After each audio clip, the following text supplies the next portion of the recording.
Amici bellini, so che non vi aspettavate questo video mattutino di pre-partita, di pre-gara, però io dovevo farmi perdonare perché purtroppo vi devo annunciare che oggi verrà a mancare la mia reaction, almeno nello stile classico, perché devo andare a suonare. Che doveva capitare ad un certo punto, non è un concerto, è un live streaming, ma purtroppo con gli orari non ci troviamo, devo viaggiare e quindi la ascolterò per radio, cercherò col telefonino di fare il possibile, dopodiché post partita non so ancora a che ora dovete essere iscritti al gruppo Telegram perché vi farò sapere.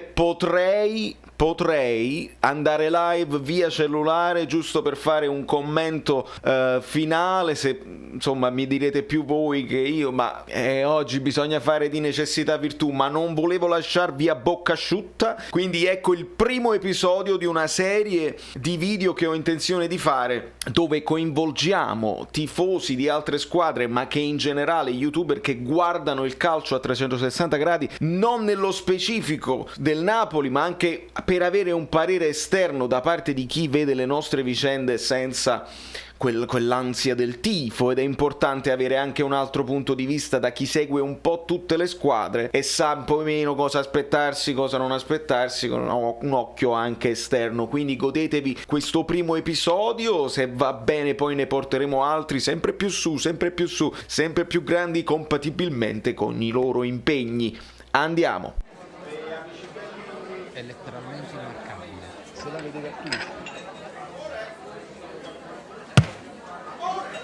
Amici bellini, ovviamente l'ospite che ho qui accanto a me non ha bisogno di presentazioni, un po' come il TV show di David Letterman, My Next Guest Needs No Introduction. L'ottimo, molti dicono il buon Neschio, per me è l'ottimo Neschio che introduco in questa idea, non so se sarà una rubrica, ma voglio che sia un appuntamento dove anche gli altri youtuber ci danno uno sguardo esterno sulla nostra squadra e un po' in generale. Mario, ti ringrazio per aver accettato l'invito e ti chiedo, siamo al giro di boa, ok? Noi adesso che registriamo il Milan ha già giocato, la Fiorentina col Torino hanno già giocato e ci apprestiamo poi a guardare Sampdoria-Juventus.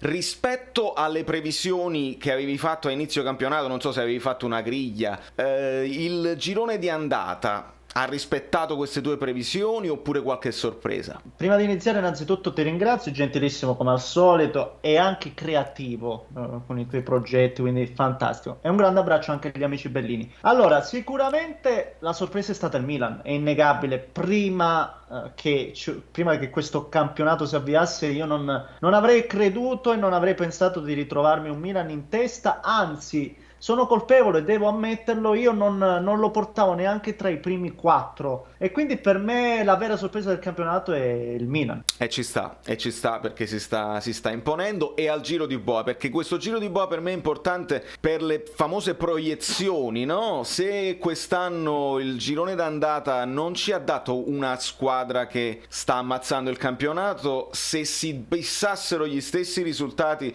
comunque lo scudetto si vince a una quota più bassa del solito. Il Milan ricomincia bene e quindi si impone a tutti gli effetti come una delle candidate. A seguire immagino che dobbiamo candidare l'Inter, perché comunque la discontinuità dell'Inter si è vista più in Europa, però in campionato comunque sta lì e rimane attaccata. Non escludi la Juventus? No.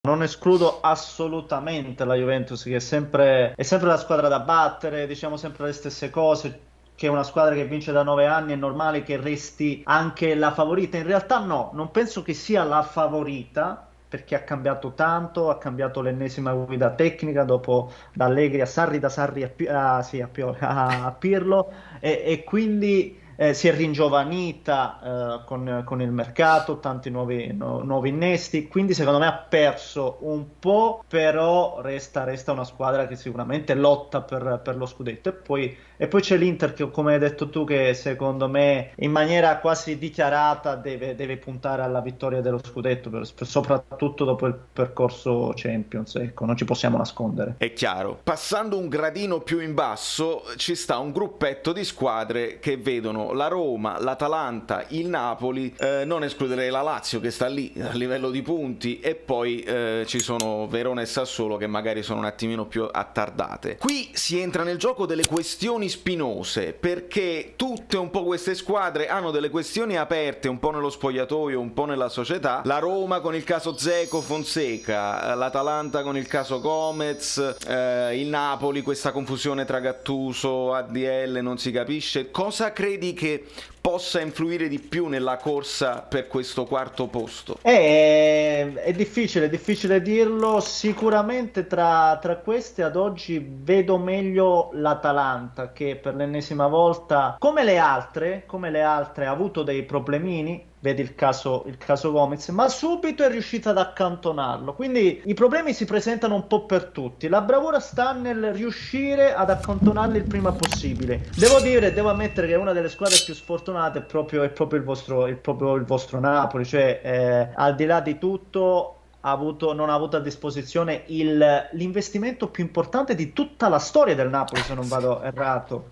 Cioè, non stiamo parlando dell'ultimo arrivato, per cui il Napoli deve stare molto calmo, perché non so se lo vuoi trattare più là l'argomento, ma le dimissioni, solo il mettere in discussione un Gattuso che secondo me al momento è in linea perlomeno con tutti gli obiettivi. Secondo me questo non fa bene, ad oggi non fa bene al Napoli. E se appunto il Napoli è bravo ad accantonare questa problematica, secondo me il Napoli c'è. Ed era proprio la domanda successiva. Come vedi tu dall'esterno questa situazione?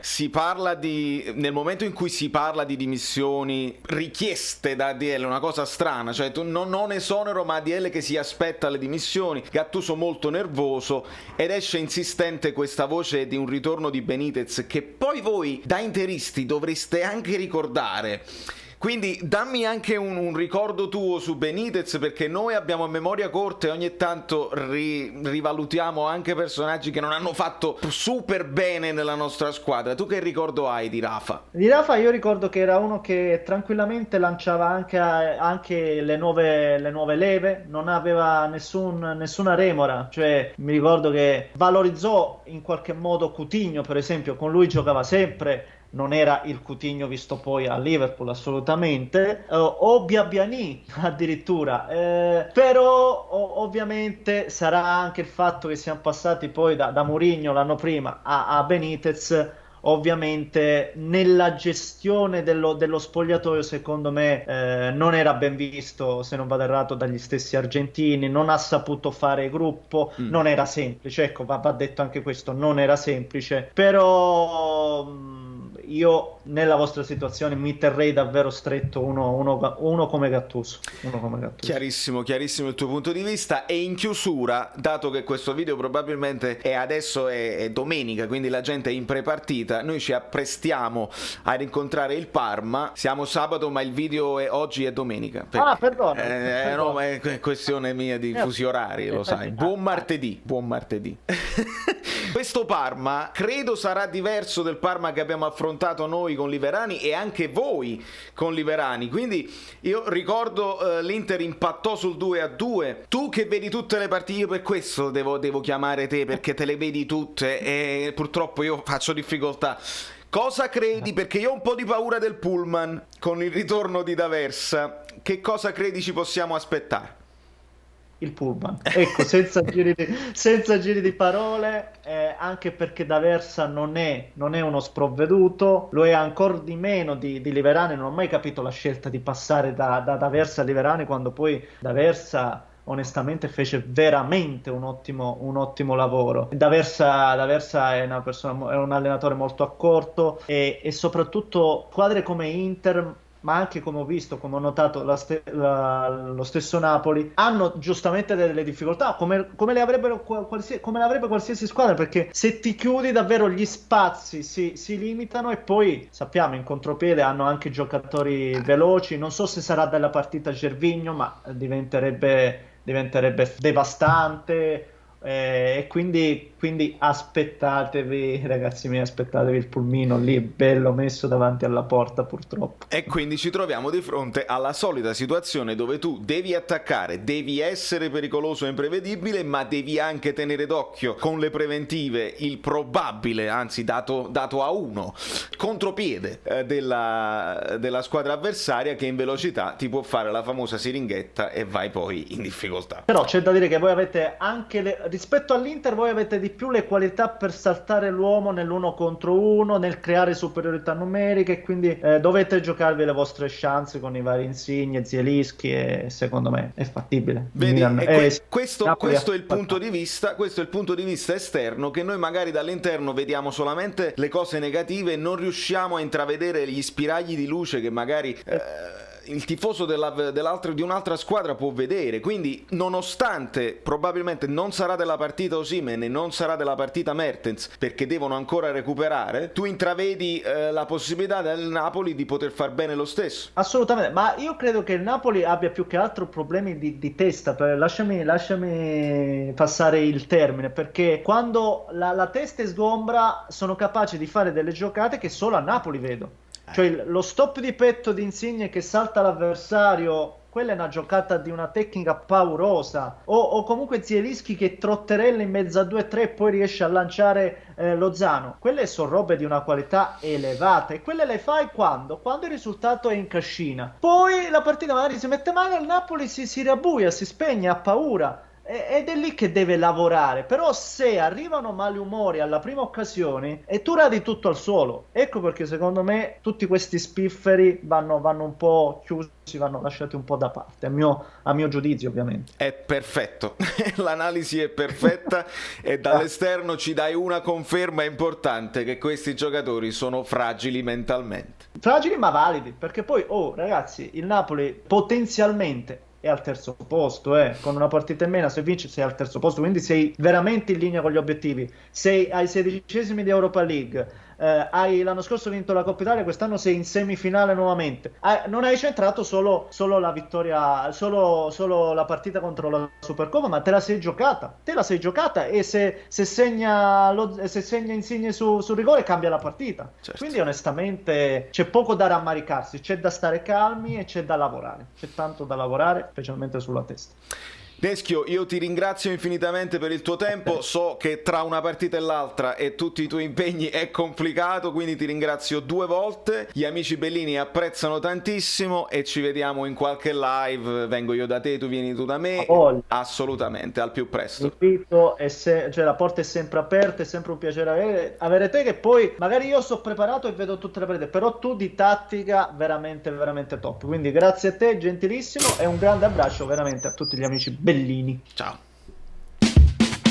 amici bellini, siamo arrivati a 5.000, bravi, ma adesso abbiamo un altro obiettivo, sono i 7.500, dopodiché la giveaway avrà il sapore di magliette un po' diverse. Iscrivetevi al canale, c'è stato da avere solo, non mi ricordo come mi chiamo.